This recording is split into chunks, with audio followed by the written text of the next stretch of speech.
The moon hung low over the weathered planks of Havenport's boardwalk, a coastal gem along Oregon's rugged shore where the crash of waves mingled with the scent of saltwater and cedar on a chilly December night. Evelyn Brooks, a distinguished 67-year-old black woman with a crown of silver braids and a legacy as the first African-American dean of Havenport College, strolled beneath the flickering gas lamps, her wool coat billowing in the breeze.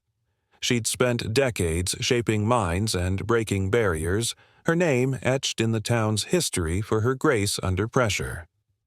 Tonight, seeking peace after a grueling semester, she walked alone, until a sharp whistle pierced the quiet and a flashlight's beam pinned her in place.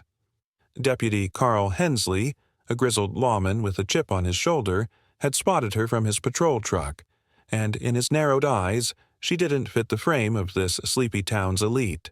Before the tide turned, his hasty judgment would unravel a night neither would forget, leaving echoes of truth ringing louder than the ocean's roar. Evelyn's life was a tapestry of triumph and tenacity. Born to a fisherman and a schoolteacher in a segregated corner of the South, she'd clawed her way to a doctorate, fueled by a hunger for knowledge and a defiance of ceilings. She'd arrived in Havenport 30 years ago, a widow after losing her husband, James, to illness, and poured her soul into the college, mentoring students, securing grants, turning a modest campus into a beacon of learning. Her daughter, Lena, now grown and teaching abroad, had been her anchor through the grief. Evelyn's office walls bore plaques and photos, handshakes with governors, commencements under her watch. But she cherished the quiet moments most, like these walks along the boardwalk, where the sea whispered solace. Tonight, she'd needed that calm. The semester's end had brought budget fights and faculty squabbles, and Evelyn craved the rhythm of the waves to steady her. She'd pulled on her coat, left her car at the pier's lot, and set out, her boots tapping a steady beat. The boardwalk was nearly deserted, shops shuttered, a lone gull crying overhead, until the whistle cut through, sharp and accusing. Evelyn turned, squinting into the light, her heart quickening as Deputy Hensley stepped from his truck, his hand resting on his baton. "Evening, ma'am," Hensley called, his voice gruff, edged with suspicion. "What are you doing out here this late?" Evelyn straightened, her tone measured. "Just walking, Deputy, enjoying the night air. Is there a problem?" Hensley's flashlight lingered on her polished coat, her leather gloves, his brow creasing. "This ain't exactly a strolling hour. You live around here?" His tone implied she didn't belong, a note Evelyn caught like a familiar bitter tune. "I do," she replied, her voice firm. "Not far from the college. I'm Evelyn Brooks, Dean Brooks, if that helps." Hensley's eyes narrowed, unconvinced. "Dean, huh? Got ID to back that up?" His hand shifted closer to his radio, his stance rigid. Evelyn's jaw tightened. Decades of proving herself, and still this. She reached into her purse, retrieving her wallet, but Hensley's impatience flared. "Move slow," he barked, stepping closer. "Hands where I can see 'em." Evelyn froze, her breath catching. "I'm getting my ID, Deputy. There's no need for this." She handed it over, her fingers steady despite the tremor in her chest. Hensley snatched it, scanning it under the flashlight, his lips pursing as he read her name and title. "Evelyn Brooks, Dean of Havenport College," he muttered, skepticism thick. "Fancy title. Still doesn't explain why you're out here alone." "It's a public boardwalk," Evelyn said, her patience thinning. "I've walked it for years. Why am I explaining myself to you?" Hensley stuffed her ID into his pocket, his face hardening. "You'll explain at the station. Something's not right. Let's go." He grabbed her arm, his grip bruising, and Evelyn's calm shattered into indignation. "Wait. What?" she protested, pulling back. "This is absurd. I've done nothing wrong." Hensley's hold tightened, his voice a growl. "Resisting now, are we? Get in the truck." Helpless against his force, Evelyn stumbled as he marched her to the vehicle, her mind racing with disbelief and fury. The drive to the station was a tense blur, the ocean fading behind them as Evelyn sat rigid in the back seat, her coat creased, her dignity battered. Hensley's radio crackled, but he ignored it, his silence heavy with assumption. At the station, a squat brick building aglow with fluorescent lights, he hauled her inside, past startled officers who exchanged glances.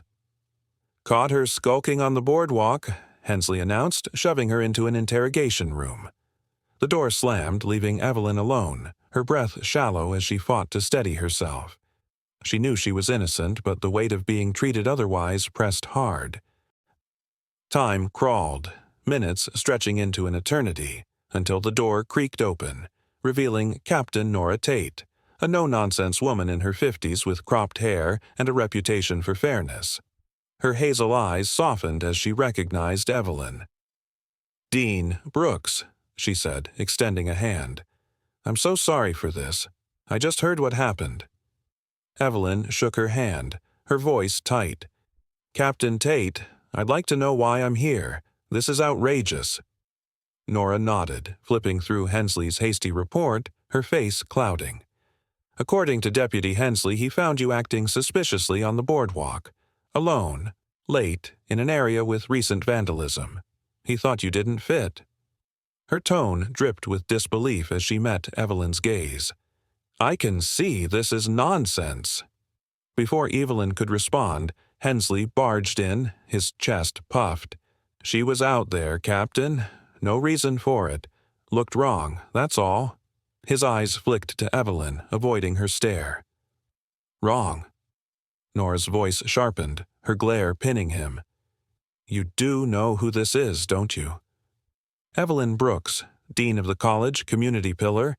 You dragged her in on a hunch?" Hensley faltered, his bravado cracking. "I didn't recognize her. She was alone, dressed up. Didn't add up." Nora's jaw tightened. "It didn't add up to you. You assumed, Carl. Assumed and acted. This is harassment, plain and simple." She turned to Evelyn, her tone softening. "I apologize, Dean. This shouldn't have happened." Evelyn stood, her posture regal despite the ordeal. "I appreciate that, Captain, but I want an explanation. From him." She fixed Hensley with a steady gaze, her voice cutting. "Why me, Deputy? What made you so sure I was trouble?" Hensley shifted, his face flushing. It was late. You didn't look like you belonged there. I was just doing my job." "Your job?" Evelyn's voice rose, tempered steel. "Your job isn't to judge me by my coat or my skin. It's to protect, not persecute. You saw a threat where there was none because you didn't bother to see me." The room stilled, officers peering through the door, the weight of her words sinking in. Hensley stammered, "I didn't mean—" "You did," Evelyn cut in, unrelenting. "And now you'll face it. I won't press charges, I've got better things to do, but I hope you learn something tonight." Nora stepped forward, her voice firm. "He will. Deputy Hensley, you're suspended. Effective now. There'll be an inquiry. You've overstepped, and it stops here." Hensley's shoulders slumped, his career teetering as the reality hit. Evelyn adjusted her coat, her dignity intact. "Good night, Captain. Deputy, think hard about this. It's a lesson you can't afford to miss." She walked out, head high, the station's hum fading behind her as she stepped into the crisp night. Weeks later, Havenport buzzed with quiet change. Hensley's suspension stretched into a review. Rumors swirled he'd resign, his pride too bruised to recover. Evelyn returned to her work, her stride unbroken, though the boardwalk felt different now, its peace tinged with memory.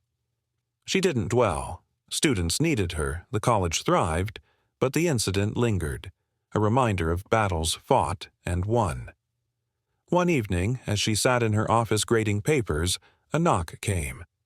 Captain Tate stood there, a small box in hand. "Mind if I come in?" she asked, her smile tentative. Evelyn waved her in. "Of course, Captain. What's this?" Nora set the box down, a carved wooden gull, wings spread. A peace offering from the department, and an update. Hensley's out. Quit last week. Said he couldn't face the mirror after that night. Evelyn touched the gull, her expression softening. Good, not for spite, but for growth. He needed to see. Nora nodded. He did. Too late, but he did. You handled it with more grace than most, Dean. Grace is all I've got left to give, Evelyn said, a faint smile breaking through. It's what keeps us going. The captain left, and Evelyn turned to the window, the ocean glinting under the moon. She'd faced shadows before, bigger, darker ones, and emerged stronger. This was just another ripple, proof that dignity could outshine doubt, its echo carrying far beyond the boardwalk's edge. One step reclaimed her light. This tale proves that dignity outshines the deepest shadows. If Evelyn's strength inspired you, drop a like to let us know. Don't forget to subscribe and turn on notifications for more stories that echo truth. What would you stand tall against? Share your thoughts in the comments below. We're all listening. Until next time, hold this close. Resilience turns tides no storm can break.